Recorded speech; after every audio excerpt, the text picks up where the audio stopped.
देखिए, किसी भी काम को आदमी स्टार्ट या तो शौक से करता है या मजबूरी में, और धीरे धीरे वो आदत बन जाती है। तो अगर आप पवन सिंह के फैन हैं तो मेरे वीडियो को लास्ट तक जरूर देखिएगा, रिक्वेस्ट है, और अच्छा लगे तो शेयर भी कीजिएगा। इंडिया हिली बाबू। खेसारी लाल यादव और उनकी टीम कभी नहीं सुधर सकती, ये मैं लिख के देती हूँ, क्योंकि पहले तो ये लोग दूसरे के गानों को शौक से चोरी करते थे, पर अब ये आदत बन चुकी है और साथ ही इनकी मजबूरी भी है।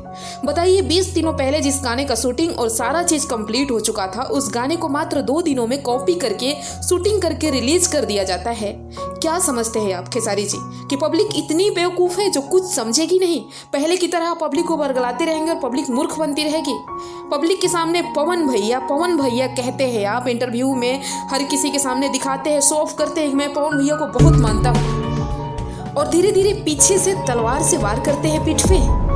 खैर, हद है, सच में आपको सुपरस्टार कहते हुए आज शर्म आ रही। और आखिर करेंगे भी क्या? आपकी हालत मार्केट में आजकल इतनी खराब हो चुकी है कि बिना विवाद कराए, बिना कंट्रोवर्सी कराए, बिना चोरी किए आपको व्यूज मिलने वाला नहीं है। अभी आपने ललका टी-शर्टवा गाने का चोरी किया, और अभी तो वो हद हो गई, आपने पवन सिंह का गाना चोरी करके पूरा का पूरा मैटर ही गा दिया। जाके देखिए आशुतोष तिवारी जी ने किस तरह का पोस्ट किया है। सही बात है, नहीं मिल रहा है मैटर तो दे दो, मांग लो। अरे यार, हकीकत है ना, गोजर के एक पैर तोड़ना से का गोजर लंगड़ हो जाएगी, बिल्कुल नहीं होने वाला है ऐसा। बताइए, आप अपने आप को सबसे बड़ा सुपरस्टार कहते हैं, अपने आप को पवन सिंह के कंपटीशन में रखते हैं, तो कान खोलकर सुन लीजिए। ना ही आप और ना ही आपकी टीम और ना ही आपके राइटर, कोई भी दूर दूर तक कंपटीशन में नहीं है आज के डेट में। आपको चुराना ही पड़ेगा, बिना चुराए आप आगे बढ़ने वाले नहीं हैं। चुराइए गाने, ये कोई नया थोड़े है। रितेश पांडे से लेकर पवन सिंह तक या फिर छोटे छोटे सिंगर, किसके गाने को आपने चोरी नहीं किया है? और अखिलेश कश्यप का तो इतिहास है सभी के सभी सुपरहिट गाने चोरी के, और आपने ये जानबूझकर करते हैं और आज भी किया है, ताकि कंट्रोवर्सी होगा और मुझे व्यूज मिलेगा।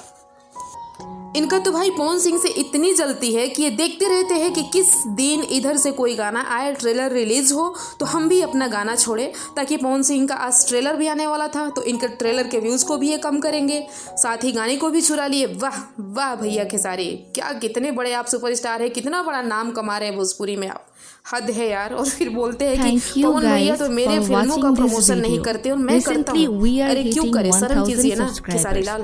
पवन भैया आपसे जलते नहीं है, और अगर जब पवन सिंह भी जलने लगेंगे आपसे ना, तो फिर आप में और उनमें फर्क ही क्या रह जाएगा।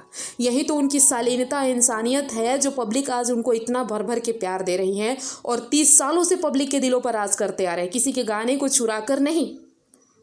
आप गाते रहिए चुरा कर, और देखते हैं कितना आगे निकल जाते हैं आप। देखिए, वैसे तो मैं कभी भी इनके बारे में गलत नहीं बोलती इस टाइप का, पर आज जो इन्होंने किया है ना, उसे देखकर सही में यार बहुत दिल को तकलीफ हुआ कि इतना कौन गिर जाता है। मतलब किसी के स्टारडम को गिराने के लिए हम इतना हद तक गिर जाएंगे, और ऊपर से भैया भैया कहेंगे। मुझे नहीं लगता है कि इतना धूर्त स्टार कोई है अपने भोजपुरी इंडस्ट्री में, और पूरा का पूरा इंडस्ट्री को ये ले डूबे हैं। जब से आए हैं तब से केवल कंट्रोवर्सी। हद है खेसारी जी, शर्म आ रही है आपको स्टार कहते हुए भोजपुरी का।